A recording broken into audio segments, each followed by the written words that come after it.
कि प्रभु यीशु मसीह की 3 बार शैतान 3 बार परीक्षा लेता है और 3 तरीके से लेता है। और ये 3 जो तरीके हैं, ये 3 तरीके की जो परीक्षाएं हैं, ये प्रत्येक मसीही जीवन में, प्रत्येक मसीही विश्वासी के जीवन में आती हैं। देखिए, एक एक करके तीनों को हम पढ़ेंगे और एक एक करके तीनों का मतलब समझेंगे।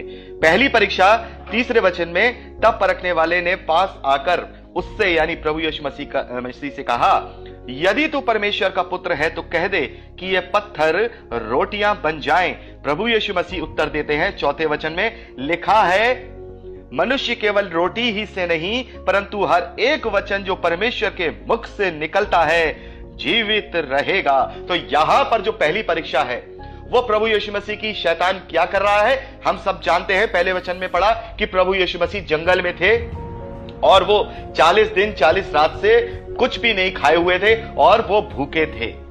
तो शैतान यह जानता है कि प्रभु यीशु मसीह की सबसे पहली प्राथमिकता क्या है। इसकी सबसे पहली जो शरीर में रहकर के इसकी प्राथमिकता है कि इसे रोटी की जरूरत है, इसे खाने की जरूरत है। तब वो क्या कर रहा है, उससे कह रहा है कि तू कहे इन पत्थरों से कि ये पत्थर रोटियां बन जाएं। तब यीशु मसीह क्या कह रहे हैं, यह ध्यान से सुनने वाली बात है। यीशु मसीह कहते हैं परंतु हर एक वचन से जो परमेश्वर के मुख से निकलता है जीवित रहेगा। मनुष्य केवल रोटी से ही नहीं वरन वचन से भी जीवित रहेगा। तो यहां पर जो पहले तरीके की जो परीक्षा है उससे यह हमें इंडिकेशन मिलता है कि जब हम प्रभु यीशु मसीह को ग्रहण करते हैं तब शैतान क्या करता है, हमारे रोजगार पे अटैक करता है।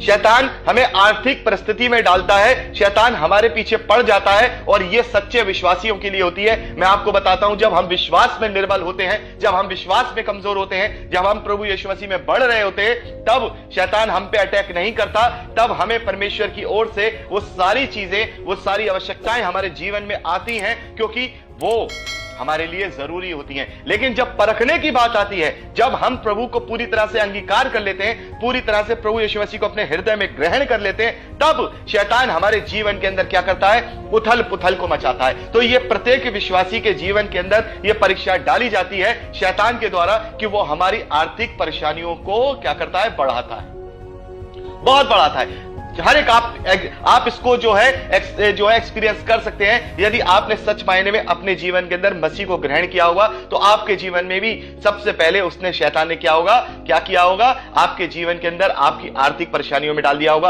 आपके रोजगार पे अटैक किया होगा, जिससे कि क्या हो कि आप अपने विश्वास में कमजोर पड़े।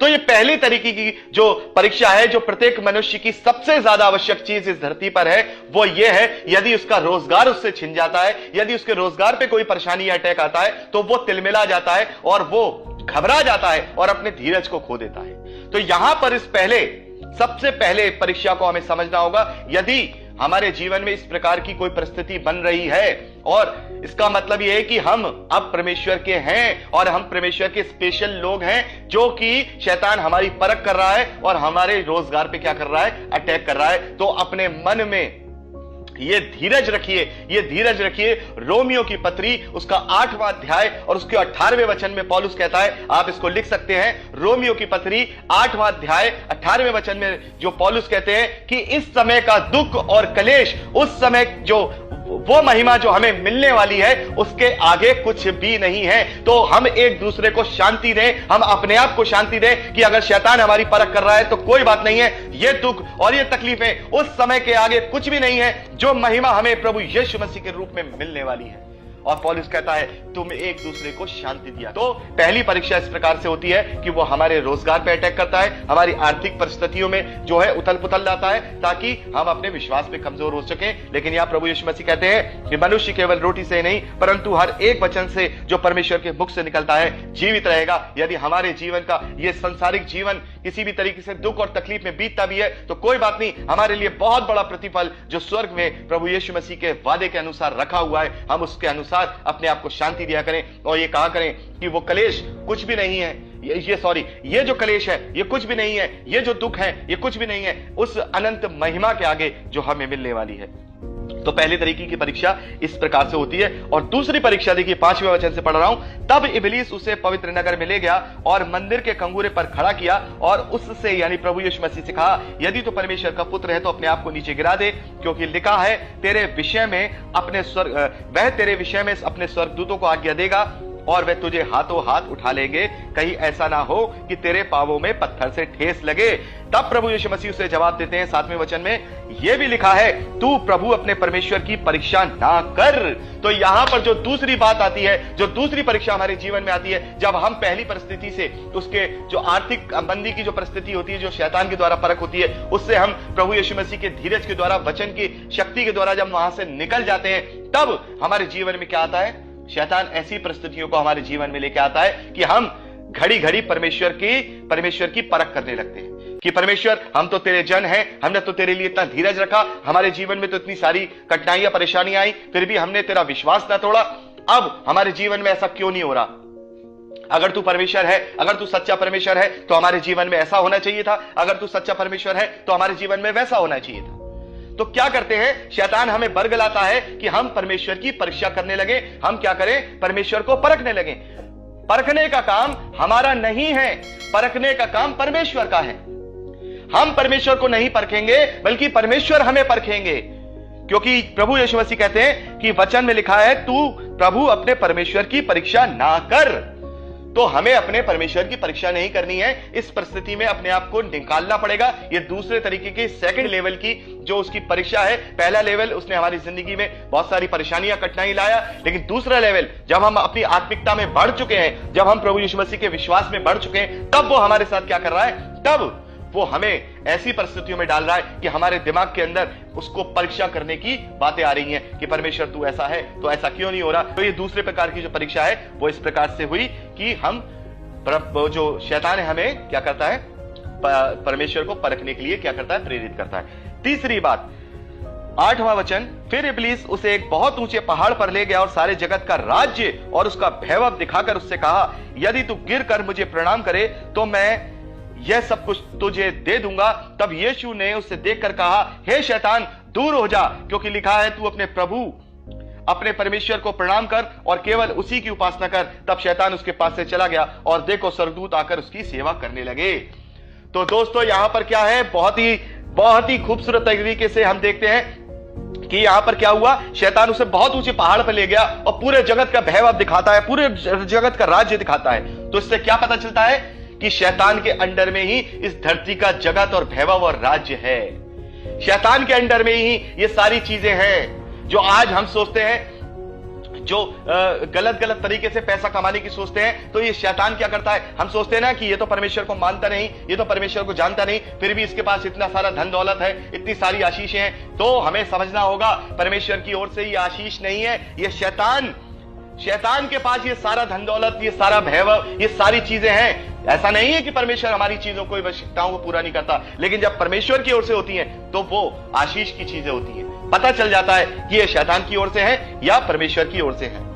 तो तीसरी जो परीक्षा है हमारे जीवन में क्या आती है, हमारे आसपास का माहौल ऐसा बन जाएगा, हमारे आसपास के जो शैतान के अनुयायी लोग होंगे, जो शैतान के पीछे चलने वाले लोग होंगे, वो बड़ी मात्रा में हमसे ऊपर बढ़ने चले जाएंगे, पैसे में, स्टेटस में, हर चीज में। और आकर के हमको क्या करेंगे, अपने लाइफ स्टाइल के बारे में क्या करेंगे, हमें उकसाएंगे कि देखो मैंने ये वाली कार खरीदी, देखो मैंने लेवाइस के कपड़े पहने, देखो मैंने ये वाला जूता खरीदा, देखो आज मैं यहां घूमने गया, मेरी बेटी के पास तो 1 लाख का फोन है, मेरे पास तो ये है, मेरे पास तो वो है। मतलब आपके पास आकर के अपनी शानों को भगाड़ने लगेंगे। ये शैतान करवाएगा कि आपके अंदर अभिलाषा जागे और आप अपनी अभिलाषा में फंस के शैतान को दंडवत कर दें। यहां पर देखिए शैतान क्या कहता है, यदि तू गिर कर मुझे प्रणाम करे तो मैं ये सब तुझे दे दूंगा। तो क्या होता है, इस तीसरी परीक्षा में ही इंसान आकर के टूट जाता है। वो अपने आर्थिक परेशानियों में जब फंसता है तो वो निकल के आ जाता है और वो कभी अपने आप से परमेश्वर की परीक्षा भी नहीं करता है। लेकिन जब तीसरी बात आती है, जब हमारे आसपास का जो माहौल शैतान ऐसा क्रिएट कर देता है कि हमारे जो जानने वाले होते हैं, हमारे जो रिश्तेदार होते हैं, हमारे जो भाई बहन होते हैं या हमारे कलीग्स होते हैं, उनको ऐसा बढ़ा देगा, क्योंकि वो शैतान को दंडवत किए हुए हैं, उनको ऐसा बढ़ा देगा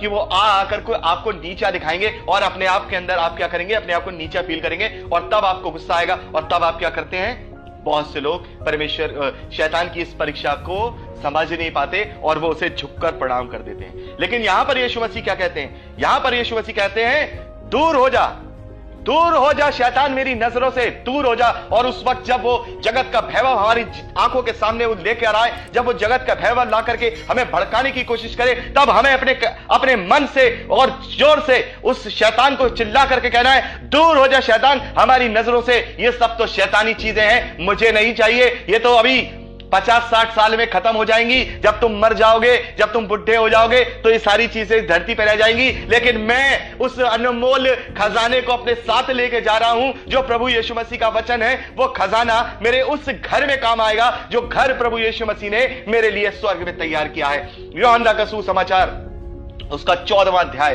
प्रभु यीशु मसीह कहते हैं कि मेरे घर में, मेरे पिता के घर में बहुत से रहने के स्थान है और मैं जाता हूं और तुम्हारे लिए बहुत बड़ा एक तुम्हारे लिए रहने का स्थान तैयार करता हूं। तो मेरा विश्वास है कि ये शैतान, तू इस धरती की चीजें मुझे दे देगा, तू मुझे महल दे देगा, तू मुझे बड़ी बड़ी गाड़ियां दे देगा, लेकिन इन सबको मरने के बाद मैं अनंत जीवन में नहीं ले जा पाऊंगा। वहां फिर मुझे गंधक की झील मिलेगी। लेकिन जब मैं अपने साथ यहां प्रभु यीशु मसीह का जो धन है, जो मिट्टी के बर्तन में रखा है, यानी मेरे शरीर की जो शरीर के जो मेरे कार्य हैं, जो मेरा विश्वास है, ये मिट्टी का शरीर, इसके अंदर जो मैंने अपने अंदर जो पवित्र आत्मा को ग्रहण कर लिया है, इस धन को लेकर के जब मैं पवित्र आत्मा की सामर्थ्य में होकर के उस अनंत जीवन में प्रवेश करूंगा, तब मेरे लिए इससे भी बड़ा बंगला और इससे भी बड़ा महल तैयार प्रभु यीशु मसीह करके बैठे हैं, ताकि मैं उसमें अनंत जीवन का वास करूं। वहां तो ना रोना होगा, ना दांत पीसना होगा, ना कोई दुख होगा, ना तकलीफ होगा।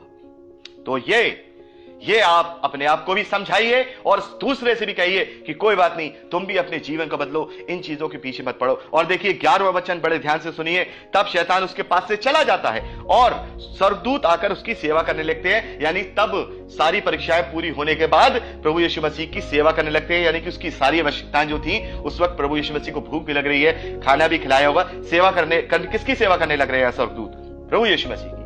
तो इसी प्रकार से जब हम अपने जीवन से इन सारी परीक्षाओं को जो है पास कर जाते हैं, इनसे ऊपर निकल जाते हैं, तब पवित्र आत्मा की सामर्थ हम पे होता है और हमारे जीवन के अंदर वो आशीषें पाई जाती हैं जो संसार की आशीषें नहीं, वरन अनंत जीवन की आशीषें होती हैं। हमारे अंदर सुकून पाया जाता है, हमारे अंदर आनंद पाया जाता है, हमारे अंदर शांति पाई जाती है, हमारे अंदर धीरज पाया जाता है, हमारे अंदर प्रेम पाया जाता है। जब हम कम में भी तब परमेश्वर की स्तुति और आराधना करते हैं और बड़े मगन होकर के हम इस बात पे धीरज बनाए रखते हैं कि हम उस घर में जाएंगे जो घर प्रभु यीशु मसीह ने मेरे और आपके लिए तैयार किया हुआ है। तो ये 3 प्रकार की परीक्षाएं हैं हमारे जीवन में पड़ती हैं और ये मेरा बहुत फेवरेट जो है अध्याय है। और मैं हमेशा मत्ती के सुसमाचार और उसके 4थे अध्याय 1 वचन से 11वें वचन का मनन करता हूं, तब मुझे जीने की शक्ति मिलती है, शैतान से लड़ने की शक्ति मिलती है और अपने आप को परिपक्व और अपने आप को मजबूत और दृढ़ करने की शक्ति मिलती है। तो ये तीनों परीक्षाएं हमें हमारे जीवन में शैतान परख के द्वारा करता है।